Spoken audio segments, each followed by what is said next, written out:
Indian VFX industry world wide बहुत ही बड़ी scale में आगे बढ़ रही है। आप इस बात को शायद मानोगे नहीं कि अवतार, एवेंजर्स, ट्रांसफॉर्मर्स और इंटरस्टेलर जैसी महंगी मूवीज को बनाने के पीछे इंडियन वीएफएक्स आर्टिस्ट का और इंडियन वीएफएक्स प्रोडक्शन कंपनीज का बहुत बड़ा हाथ है। कनाडा में एक बहुत बड़े वीएफएक्स कंपनी में काम करने वाले इंडियन आर्टिस्ट ने तो ये तक कहा है कि इंडियन वीएफएक्स आर्टिस्ट के बिना मार्वल जैसी कंपनीज को उनकी मूवीज इतनी स्पीड में प्रोड्यूस करना इम्पॉसिबल है।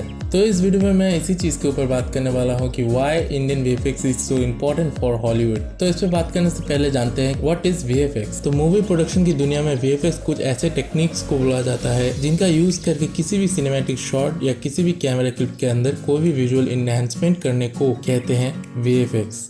फॉर एग्जाम्पल, तो प्रोडक्शन में किसी भी वीडियो फाइल को रॉ फाइल बोला जाता है। तो अगर इस सिंपल सी क्लिप में मैं कलर ग्रेडिंग करूं और एक स्पेशल इफेक्ट लगा दूं, तो सिंपल शब्दों में मैं ये कह सकता हूं कि मैंने यहाँ पे वीएफएक्स ऐड किया है। और दूसरी डेफिनेशन वीएफएक्स की ये होती है कि मान लो मूवी डिपार्टमेंट की 3D डिपार्टमेंट ने मूवी की जरूरत अनुसार एक 3D मॉडल डिजाइन किया, जिसे आसान से शब्दों में कहते हैं CGI। और इसी CGI को किसी फुटेज में ऐड करने पर उसको बोला जाता है VFX. Because of better communication skills. और इसी चीज़ की वजह से इंडिया आउटसोर्सिंग मार्केट में सबसे आगे रहती है। आई थिंक एशिया में जितने भी देश हैं उनमें से सबसे ज़्यादा इंग्लिश को बोलने और समझने वाले लोग ज़्यादातर इंडिया में ही है। और गेस व्हाट, दुनिया के सभी एक्सपेंसिव काम कहाँ होते हैं? जी हाँ, वेस्टर्न कंट्रीज जहाँ पे इंग्लिश चलती है। इतनी बड़ी इंग्लिश बोलने वाली कंट्री की वजह से फॉरेन कंपनीज की ज़्यादातर प्रोडक्शन के प्रोजेक्ट्स इंडिया में ही आते हैं, because we as an artist and as a service provider are able to communicate with them just like that.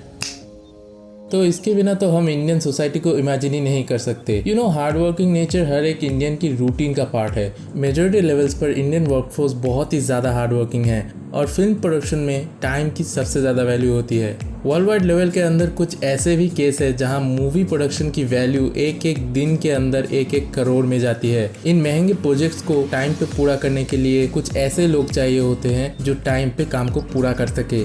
देखो, ऐसा कहा जाता है कि जापानीज लोगों से ज़्यादा टाइम की वैल्यू किसी में नहीं है, लेकिन यहाँ पे काम को एफिशिएंटली और टाइम पे पूरा करने के मामले में इंडियन वीएफएक्स इंडस्ट्री किसी से कम नहीं है। और शायद इसी चीज़ की वजह से फॉरेन वीएफएक्स प्रोजेक्ट्स को इंडिया के वीएफएक्स कंपनी को सौंपा जाता है। टेक्निकल स्किल्स और सर्विस के मामले में इंडिया के पास इतने टैलेंट है जो आपके सोच के भी बाहर है। इस इंडस्ट्री के अंदर ये बात पॉपुलर है कि वीएफएक्स और CGI प्रोडक्शन में जो टेक्निकल टर्म्स होते हैं, फॉर सिंपल वर्ड, सॉफ्टवेयर को अच्छी तरीके से मैनेज करके रेंडर क्वालिटी को बेटर प्रोवाइड कराने में इंडियन आर्टिस्ट नंबर 1 है। क्योंकि ये बात तो सही है कि Indians are very talented and handy when comes to operating the technology. तो हर मूवी प्रोडक्शन कंपनी यही चाहती है कि मूवी के कॉस्ट को जितना हो सके उतना कम रखे और मूवी से होने वाले प्रॉफिट को बढ़ा दे। तो मान लो अगर कोई टॉप नॉच वाली मूवी है जिसका वीएफएक्स पे ही सबसे ज्यादा खर्चा लगता है, तो यही पे अगर ऐसा हो कि आपके पास लाखों की संख्या में वीएफएक्स आर्टिस्ट हो जो आपकी बातों को समझे और आपकी नीड को समझे और उनकी कॉस्ट आपके खुद के देश से कम हो, और लॉजिकली देखा जाए तो कोई भी कंपनी ऐसी ही वर्कफोर्स से अपना काम करवाना चाहेगी। एंड गेस व्हाट, ये सब चीजें कहाँ जाती है? Right, India. तो सिंपल तौर पे हॉलीवुड मूवी सुनते ही हमारे मन में ख्याल आते हैं बड़े बड़े CGI प्लैनेट्स, अजीबोगरीब एलियंस, एलियन शिप, इनविंसिबल इंसान और ये सभी रियलिस्टिक एनवायरनमेंट के साथ। इनको देखने के बाद हमारा दिल कहता है दिस इज क्वालिटी। अब हमें ये समझना है कि हॉलीवुड ने अपना ये लेवल कैसे अचीव किया। देखो, उन्होंने अपना ये लेवल यूं ही अचीव नहीं किया है, सालों लगे हैं इसमें। आप अगर देखो तो उन्होंने अपने स्टोरीज को आउट ऑफ द बॉक्स करना बहुत पहले से ही शुरू कर दिया था। फॉर एग्जाम्पल, 1984 की टर्मिनेटर 1 की ये सीन देख लो।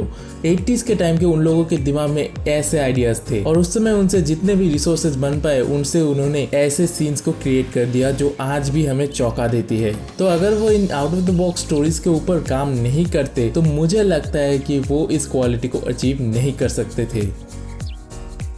लोग कहते हैं कि बाहर की फिल्म्स में जितना बजट वीएफएक्स का होता है उतने में तो इंडिया में पूरी मूवी बन जाती है। तो इस बात पे मैं पूरी तरीके से अग्री नहीं कर सकता, बिकॉज इंडिया में भी कुछ ऐसे बड़ी बजट वाली मूवीज बनी है जिसकी वीएफएक्स क्वालिटी भी टॉप नॉच थी। एग्जाम्पल के लिए आप इस मूवी की ईगल को देखो और मुझे बताओ कि आपने इंडियन सिनेमा में इस लेवल का वीएफएक्स किस मूवी में देखा था। मैं श्योर हूँ कि आपका आंसर होगा किसी में नहीं।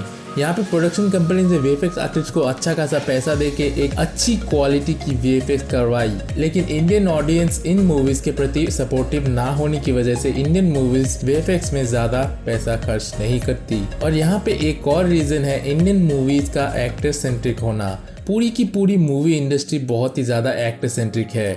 कुछ गिने चुने एक्टर्स को इतनी पॉपुलैरिटी मिल जाती है कि वो अनइमेजिनेबल रेट्स को चार्ज करने लगते हैं और प्रोड्यूसर्स को भी वो पैसा उन्हें मजबूरी में देना पड़ता है, क्योंकि उन्हें पता है कि इस एक्टर के दम पे ही मूवी करोड़ों छाप देगी। तो अगर यहाँ पे टॉप नॉच क्वालिटी मूवीज बनवानी है तो एक्टर सेंट्रिक मूवीज देखना बंद करना होगा और कुछ क्रिएटिव और out of the box vision वाले मूवीज को सपोर्ट करना होगा, जिससे इंडस्ट्री में एक नया टेस्ट आएगा और मूवीज के बजट में एक बहुत बड़ा हिस्सा वीएफएक्स के लिए यूज होने लगेगा और इससे इंडिया अपने क्रिएटिव और out of the box movies को वर्ल्ड वाइड दिखा पाएगा, जिससे कंट्री की रेपुटेशन को भी फायदा होगा। तो आशा करता हूँ कि आपको मेरा ये वीडियो पसंद आया होगा। अगर पसंद आया तो वीडियो को लाइक कर देना, शेयर कर देना और मुझे कमेंट्स में इंडियन वीएफएक्स के ऊपर अपना ओपिनियन जरूर बताना।